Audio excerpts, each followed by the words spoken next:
ශ්‍රීමත් මහානායක මාහිමිපාණන් වහන්සේලාගේ දළදා සේවාවකාර නායක ස්වාමීන් වහන්සේගේ අවවාදයේ අනුශාසනා පරිදි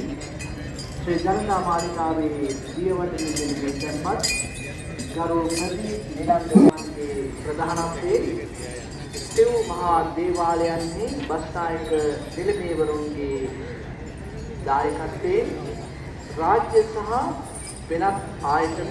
සංවිධානයන් සහභාගී මෙවර අභිමානවත් ගමන් කිරීමට නියමිතවී අතිශය